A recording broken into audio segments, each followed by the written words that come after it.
The Grand Council Hall was full. Bright lights shone from the high ceiling. Strange shapes moved across the floor. Beings from every corner of the galaxy sat in silence, waiting for the meeting to begin. Some floated in strange bubbles. Others had glowing skin or sharp scales. They were the leaders of the most powerful civilizations in space. Then the door opened. The last to enter were humans. They walked in quietly. No grand music, no glowing suits, no floating chairs. Just 10 people in black uniforms.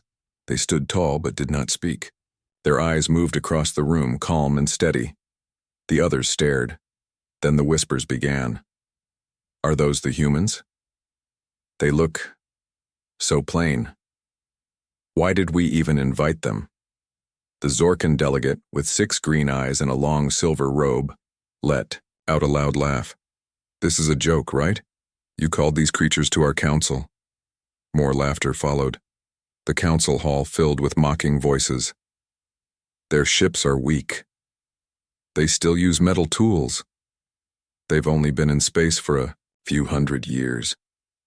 The humans said nothing. They stood still, not smiling, not angry. Just silent. The council leader, a tall being of light from the Corellan race, raised his hand. Silence, please. We are here to welcome Earth into our Council of Stars. Another delegate, with 4 arms and bright orange skin, chuckled. Why? What can they offer us? War stories? Music? Cooking recipes? The council laughed again. Still, the humans did not respond. One of them, a woman with short black hair and sharp eyes, looked directly at the Corellan leader. Is this your idea of unity? Her voice was quiet, but it stopped the room. The laughter faded. She continued, We came to offer peace, to learn, and to grow together. But instead, we are mocked. Another human, older with silver hair, spoke next.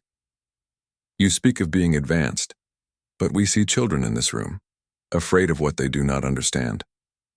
The council stirred. Some delegates looked away. Others frowned. We thank you for your time, the woman said.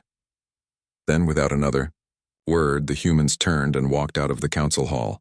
The doors closed behind them with a soft hiss. For a moment there was silence, real silence. Then, slowly, the mocking began again. Did they expect us to take them seriously? They just walked out, like they were important. But one being did not laugh. He was the ambassador from the Malari Empire, a quiet species known for listening more than speaking. His skin shimmered like dark glass and his eyes were always half closed, as if he was watching something far away. He turned to his assistant. Were the human ships still in Dock 7? The assistant blinked. Yes, 5 of them arrived 2 days ago. Check again, the ambassador said softly. The assistant pulled up a screen. He tapped and scrolled, eyes widening. They're gone. Gone? Yes, sir. All 5 ships left hours ago. No flight logs. No messages. No one saw them leave. The ambassador stared at the screen. Then he looked toward the big doors where the humans had exited. They walked out in silence, he said, and they took their ships with them. The assistant asked, Should we tell the council? The ambassador shook his head. They won't listen. Not yet. Outside the council hall, deep in space, the human ships flew in formation. They were quiet, dark, almost invisible. They did not follow the council's traffic paths. They did not answer any signals. Each ship had one message, repeated again and again. We walk alone. Back in the council hall, laughter continued. But under that laughter, a seed of worry had been planted. The humans had not begged. They had not fought. They had not stayed to argue. They had simply walked away. And that silence felt more dangerous than any weapon. No one knew where they had gone. No one knew what they planned. But something had changed. And in the stars above, the ships of Earth disappeared into the dark. without a sound. The council hall was quiet the next day. No laughter, no jokes. The humans were gone. The Zorkan delegate tried to laugh again, but it felt strange, now forced. The joke didn't feel funny anymore. A whisper moved through the halls. Why did they leave like that? Where did their ships go? No one had answers. Back on his ship, the Malari ambassador sat alone. He watched the stars pass by through his glass window. He was thinking. Humans had come with open hands. The council had laughed. Then, they had walked away. He spoke to his AI assistant. Open the last scan logs. Check Earth system. The AI beeped. No human ships found near Earth. No activity. Civilian life still present, but no military signals. No movement from any space station. Try again, he said. The AI scanned again. Same result. All human military forces are gone. The ambassador frowned. Gone where? Meanwhile, far from the council worlds, a small spy ship approached Earth. It belonged to the Crowley Dominion, a race known for spying on other species. They didn't trust anyone, not even their allies. The Crowley captain stared at Earth through the window. It looks normal, he said. His second-in-command looked confused. Cities still glowing. People walking in streets. No sign of panic. No, war signs either, the captain said. But where are the warships? The spy ship flew closer. They passed over New York, then Tokyo, then Moscow. Everything looked peaceful. Then, the ship's alarm blared. Radar jammed, the second officer shouted. Someone's blocking us. A new message appeared on the screen. No voice, just simple words. Do not follow. The Crowley captain's hands shook. Pull back, now. The ship turned and ran from Earth's orbit. As they escaped, one of the crew turned pale.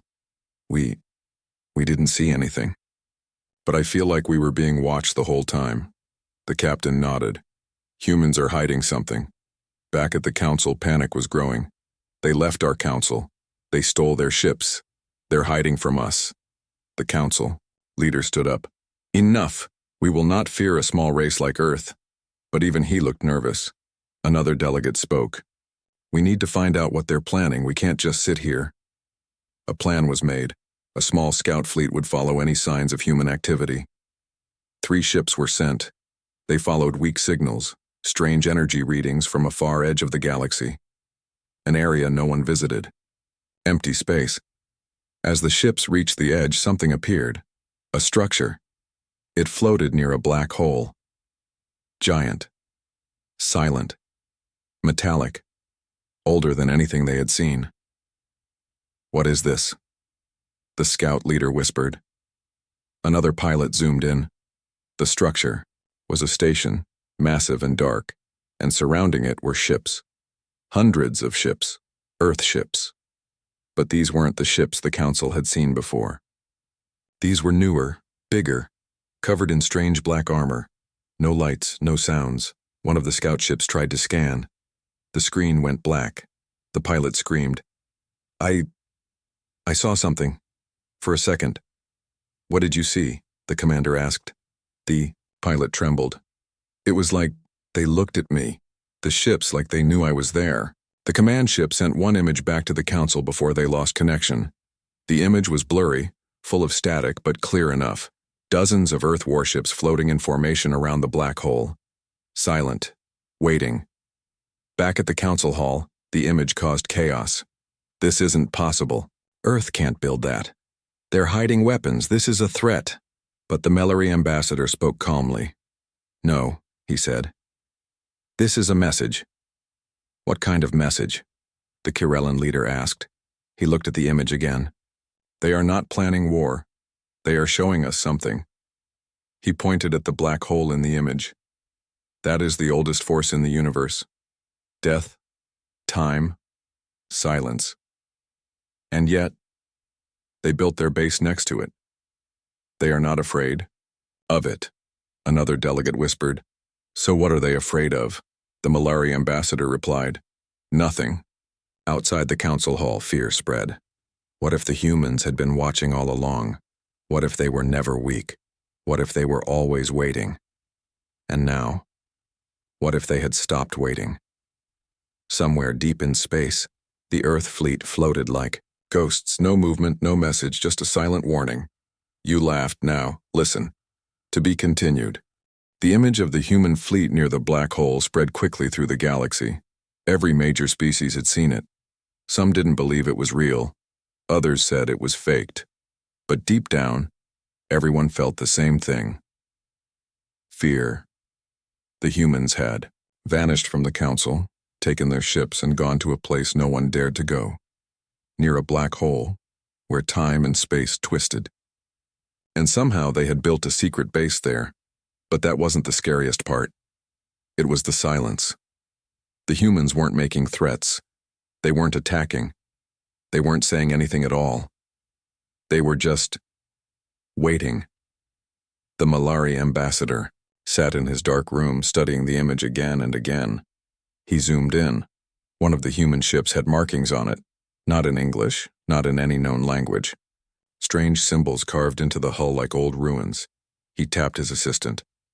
Cross-check these markings with ancient languages. The AI ran a search. One match came up. Not Earth, not any known alien race. Unknown origin. 15,000 years old. The ambassador's eyes narrowed. This isn't just Earth tech. This is something older. He called an emergency meeting with a few trusted delegates. Look at this, he said, pointing to the symbols. These markings are from a dead civilization, long before any of us reached the stars. The Crowley representative leaned forward. Are you saying humans found ancient tech? The ambassador nodded slowly. Yes. And they used it. Another delegate asked, but how? They were so behind. Maybe they pretended, the ambassador said. Maybe they hid their strength. Learned in secret, built in silence. Everyone sat in silence for a moment. Then the Crowley delegate whispered. We laughed at them. No one responded. Far from the council worlds, one of the council's scout teams tried to get closer to the black hole station. They thought maybe the humans had left it unmanned. Maybe they could sneak in, take scans, and leave. They were wrong. The moment they crossed the invisible boundary, their systems failed. Lights shut off. Engines froze. One by one, their ships shut down, completely powerless. Then, a voice spoke across their comms. It wasn't human. It was deep, cold, ancient. You were warned. Now you see. Then the ships were pushed, gently back into space, as if a hand had moved them without touching them. The scout leader gasped. That's not just human tech. That's something else. Something bigger. Back in the council, panic had turned into anger. This is a threat, shouted the Zorkan leader. They are planning war. They are hiding forbidden technology. The council leader stood and raised his voice. We must act. We will send a battle fleet to take that station. Humans are still young. We will crush them before they grow stronger. But the Malari ambassador stood as well. You don't understand, he said. This isn't just Earth's weapon. This is a message from history. A warning. The council ignored him. They launched a fleet of 30 ships, the best the galaxy had. They called it Operation Silence Breaker. They never returned. 3 days later, one small escape pod reached the edge of council space. Inside was one surviving pilot. He was injured, eyes wide with fear. He couldn't speak for a long time. When doctors calmed him, he whispered just 4 words. They weren't alone there. Then he passed out. The pod's data logs showed only one message burned into every screen before power failed. Stay away. Earth remembers. That message shocked everyone. Remembers what? They asked. What are they talking about? The Malari ambassador had a theory.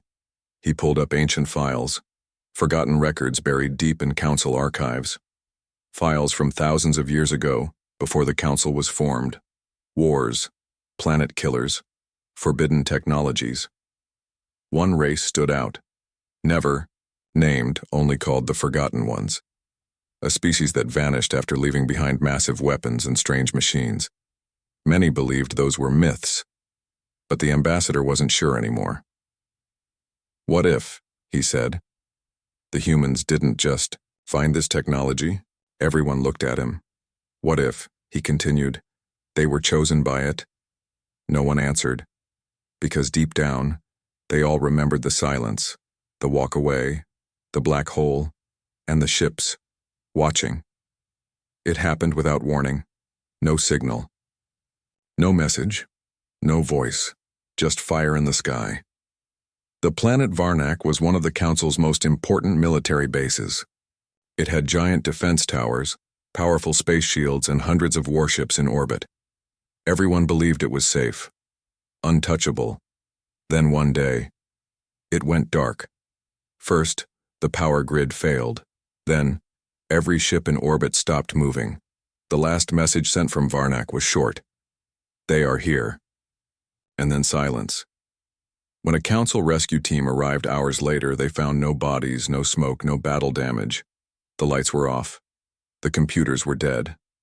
The ships were still floating, perfectly unharmed. It was like the planet had simply been turned off. And in the middle of the main command room, written in human English, was a single sentence on the wall. You mocked peace. Now face silence. Back in the Council hall, leaders screamed, "This is war. We must strike. Earth now. We must destroy them before they destroy us." But no one moved. Not yet. The memory of Operation Silence Breaker was still fresh. 30 of the Council's best ships, gone. The escape pod's message still haunted everyone. They weren't alone there. Now a whole planet had been shut down without a shot. Some started to believe Earth had found something bigger, something beyond weapons. The Malari ambassador called another private meeting. "We need to talk," he said. "This is not just human anger. This is human memory." The others stared at him. He opened an old file marked Classified Level 9. It showed Earth's true war history, not the version the Council had read, not the fake reports. This was real. Wars from long ago, not with lasers or space guns, but with fire, blood, and hate. Humans had fought each other for thousands of years. Civil wars, world wars, cold wars, hidden wars. And somehow they had survived, grown stronger, smarter, more quiet. They were always preparing, the ambassador said. They fought themselves, until no one else could scare them. Another delegate said, "But we saw their tech. It was weak." The ambassador looked up. That was a mask. Across the galaxy, fear grew. Some planets started hiding their fleets. Others began building new weapons. But deep down, they knew it wouldn't work. Humans had disappeared into the dark, and now they were coming back with something no one understood. The Council finally sent a message to Earth. "Let us talk. Let us make peace. Let us understand." No reply. Then something new happened.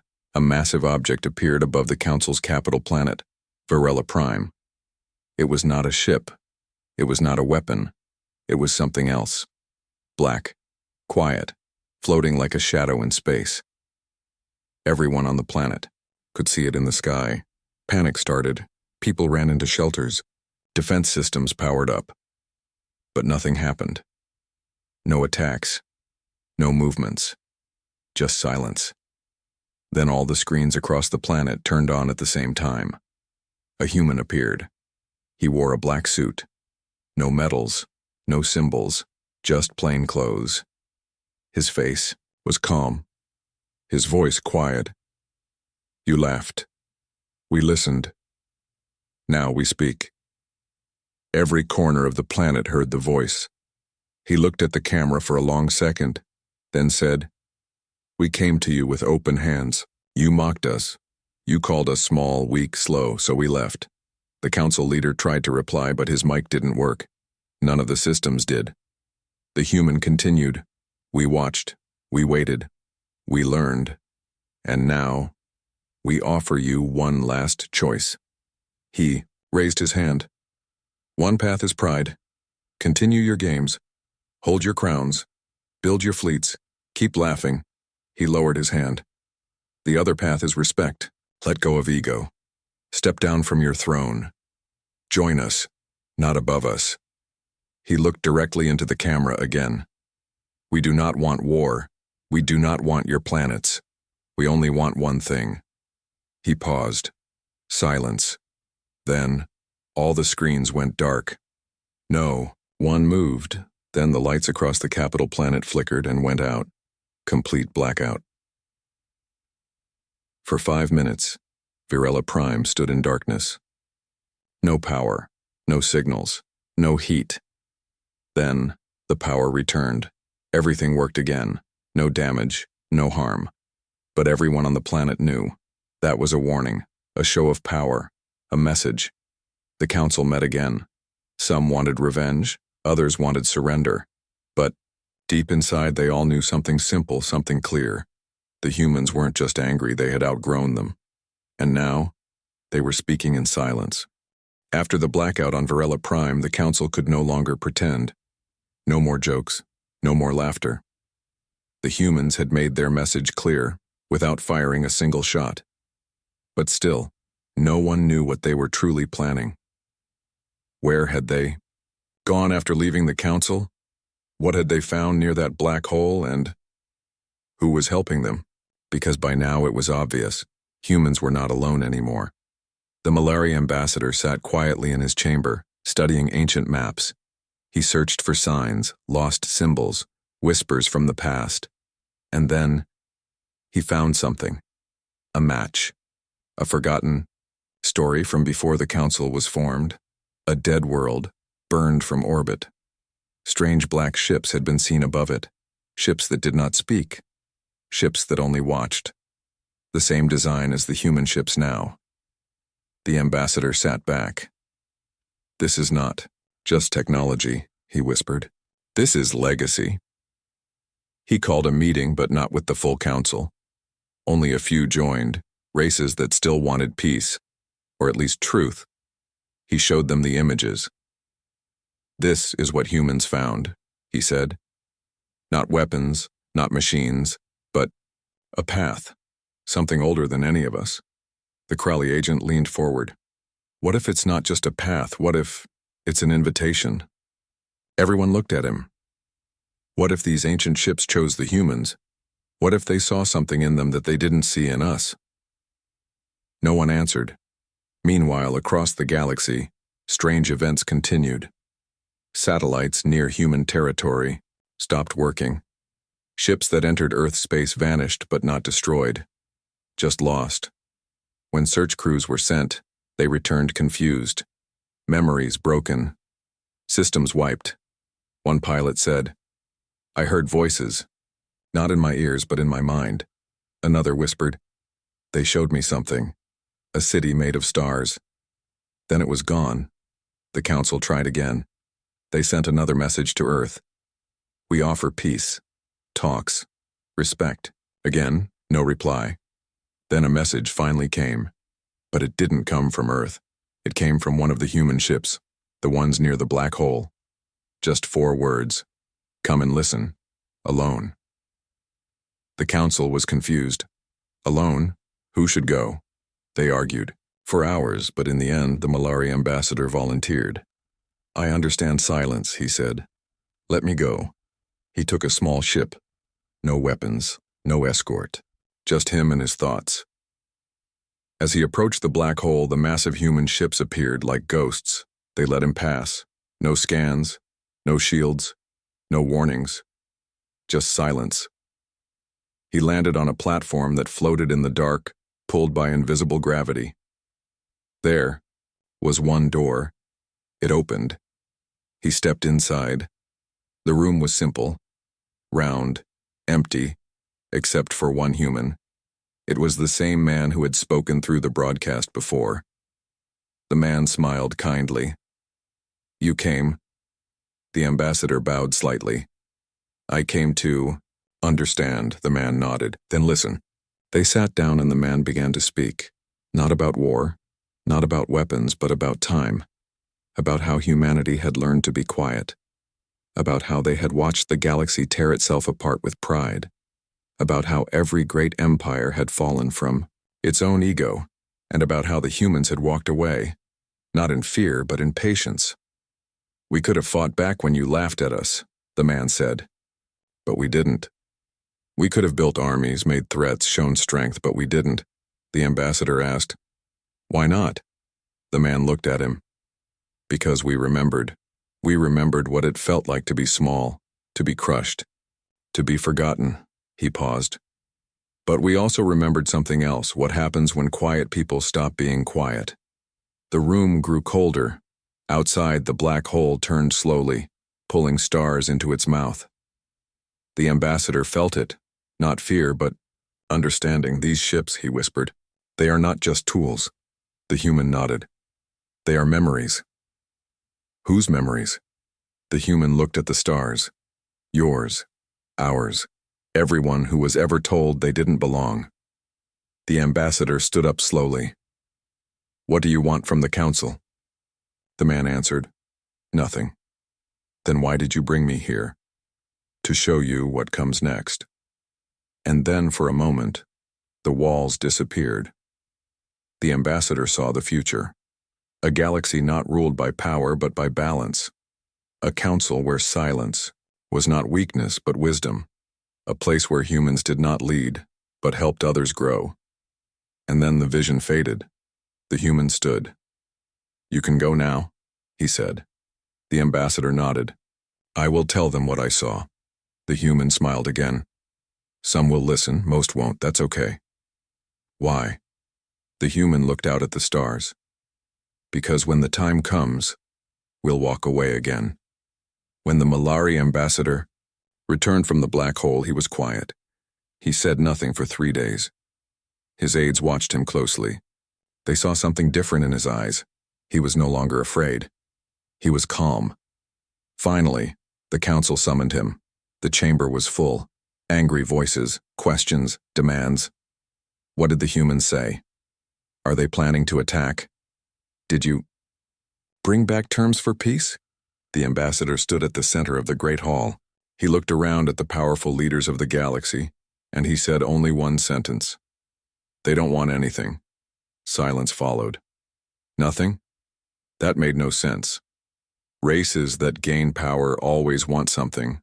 Land, tribute, control. But the humans wanted nothing? The Crowley warlord growled. "Lies. No one grows this strong just to watch. What are they really planning?" The ambassador looked at him. "You still think like rulers. They don't." He explained what he had seen. What the human told him. How Earth had chosen to walk away, to grow in silence. How they had met something ancient, something older than any council race, and had been accepted. They were not building an empire. They were building something else. A balance. But the council didn't believe him. They never truly had. The Vortalis representative stood. "Then why did they disable our worlds?" The ambassador answered, "Because we forced them. We mocked them. We treated them like children. They warned us. And we laughed." The hall grew tense. "Then what happens now?" someone asked. The ambassador replied, "Now we wait. And we decide. Will we learn? Or will we fall?" Some council members listened. Most didn't. And then things began to change. Small worlds on the edge of council space started switching sides. They declared independence, not to join Earth, but to follow Earth's way. Silence. Growth. Learning. They stopped building warships and started building libraries. They stopped taxing their people and started feeding them. The council was losing control. But still, Earth said nothing. They didn't offer protection, they didn't make speeches, they only watched, and that was worse than war. Because every time a ship passed through a sector near human space, they felt it. The watching. They couldn't see the ships, but they felt them. One Zorkan pilot returned from patrol and said, "It's like being a mouse in a room with lions. They don't chase you. But you know. They could." Back on Earth, something strange was happening. The planet had changed. It no longer looked like a world of war or cities. Satellites showed large forests, oceans cleaner than before, cities powered by silent energy. Earth had not become a superpower. It had become peaceful, but not weak. The power was still there, in the sky, in orbit, in the black silence, unseen, untouched, and always watching. One day, a signal came from an unknown system, a small colony world not part of the Council. The message was simple. We are under attack. Help us. No reply came. The Council ignored it. The colony was too far. Not important. But then, someone answered, not with words. The attackers were wiped out in less than 2 minutes. Sensors showed one ship. Human. But no weapons were detected. No damage left behind. Only a message carved into the enemy base. We do not conquer. We protect. Now the Council was truly afraid, because Earth had become something worse than an enemy. It had become a legend. Whispers started in every corner of the galaxy. Maybe they were right. Maybe silence is the real strength. Some races tried to copy the humans. They shut down fleets, turned off propaganda channels, started focusing on peace. Others grew more angry, more afraid. A few even planned a final strike, an all-out attack to destroy Earth before it became a religion. The Malari. Ambassador heard of the plan. He warned them. Don't do this, he said. You still don't understand. But they didn't listen. 7 races joined together. They built the most powerful fleet in history. 90 ships with every weapon known to the galaxy. They flew toward Earth. Fast. Ready. Merciless. Then, just 2 light years from the solar system, everything stopped. Not the engines, not the comms. Time itself. Time stopped. All 90 ships were frozen in space. Inside, the crew could still think, but couldn't move, couldn't speak, couldn't scream. They saw something then. Outside their windows, not a ship, not a weapon, a shape, tall, silent, not fully there. Something watching them. Then the message appeared, burned into space itself. You still think this is about Earth? Then everything vanished. Time returned. The ships were back at their home ports, not destroyed, not damaged, but changed. Every officer resigned, every commander retired. They had seen something, and they would never speak of it. The Council was shaken. But now they finally listened. They called a full assembly. And for the first time in history, Earth was invited. The Council hall had never been so quiet. No arguments, no laughter, no mocking. Every seat was filled. Representatives from all over the galaxy waited, some curious, some nervous, some still afraid, but no one knew if the humans would come. They had been invited. For the first time in history, the hall lights dimmed. A single sound echoed through the chamber. Footsteps. Slow. Steady. From the far end of the room, a single human entered. No army. No guards. No symbols. Just one person. He was dressed in a simple gray coat. No weapons. No crown. He walked to the center of the great hall and looked up. Everyone waited for him to speak. But he didn't. Not yet. He just stood there, letting the silence grow. Some delegates shifted in their seats, others held their breath. Finally, he spoke. His voice was soft, clear. We came in peace and you laughed. No one replied. We asked to be treated as equals. You mocked our past, our size, our mistakes. He looked slowly around the chamber. But we didn't leave because of your laughter. We left because we understood something you didn't. He paused. The universe doesn't reward the loudest voice, it remembers the ones who listen. A few delegates nodded, others looked away in shame. The human continued. When we walked away, we found something. Not just technology, not just power. We found silence. And in that silence, we grew. He raised his hand. A small sphere floated above his palm. It showed a map of the galaxy. Stars moved like water. Lines glowed where human ships now traveled, not to conquer but to connect. We built a network, not an empire. We helped small worlds. We protected the weak, quietly, without flags, without asking for thanks. He lowered his hand. You feared us, because you didn't understand us, and because you knew, deep down, that we had become something you never expected. The room was still. Then the human spoke again, this time with calm but firm words. We are not here to rule. We do not want your throne. We do not want your power. He looked directly at the council leaders. We want you to stop. A murmur began, but he raised his hand again. Stop lying to your people. Stop building fleets. Stop fearing what you don't control. His voice became softer. Start listening. Silence again. This time, a silence that felt different. Not fear, not shame, but reflection. The Malari ambassador stood slowly. He bowed his head. And if we choose not to? The human answered, gently. Then we will leave again.